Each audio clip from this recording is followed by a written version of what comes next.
So the great debate about cataract surgery. As the cataracts get harder, all of us sometimes think, are we going to go ahead with a phaco? Are we going to switch to a SICS? Here to battle against this, we have Dr. Sujata Mohan, who will speak about how phaco is her choice, and Dr. Madhuri, who will speak about SICS. Shall I start? So the time for each contestant is 4 minutes.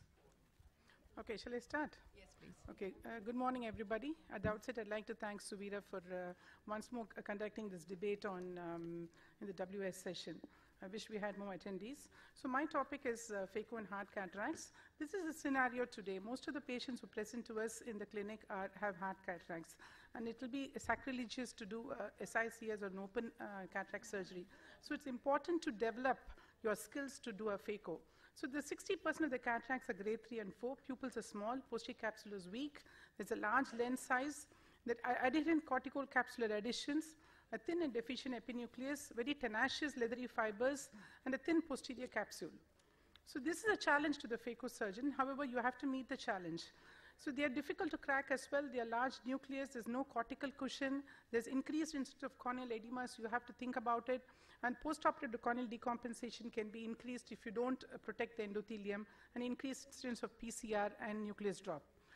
Those several options are available. My first option would be, and the only option would be to do a phaco. The combination of technique and technology is important. It's critical when red reflex is insufficient, so you do have to stain the anterior capsule.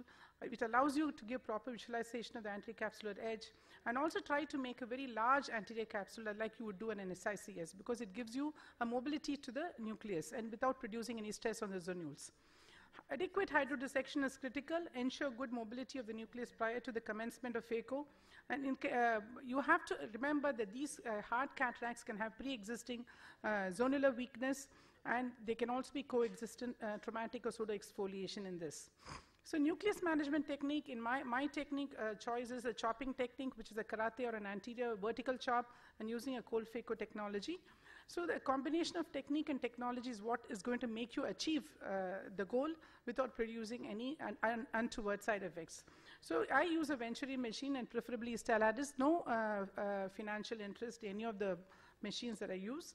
And the advantage is, again, that's a cold phaco technology. So the amount of phaco energy which is delivered, which can decompensate the epithelium, is very less. And using a vertical chop, you tend to see the chopper all the time in the anterior chamber, and there's less chance of any capsule damage. So I use the combo chopper, which is popularized by my husband, Dr. Mohan Rajan. And you can see that's a 1.75 to 2 millimeter sharp. It's a very sharp tip, and so it cleaves the nucleus right down to the bottom, and there's no damage to the posterior capsule. Cold phaco technology reduces the surgical time, as minimal effect on the phaco time, minimal phaco energy, no heat buildup, and better chamber stability. So this is one of the black cataracts that I've dealt with. You can see that I've made a large rhexis after staining the capsule. Staining the capsule helps us to visualize the edge of the capsule very well. And I'm using a Stellaris PC. I'm using an anterior chop. You can see that, see how beautifully this chopper cleaves. Take your time. The most important thing is that you have to take your time about this, and just make sure that, it's gone so fast. So you have to know that you have to complete the case. So just take your time and do the chopping in multiple areas till you release all the leathery attachments. And in between, you stop and refill the anterior chamber with viscoelastic, because then you continue to protect the endothelium. And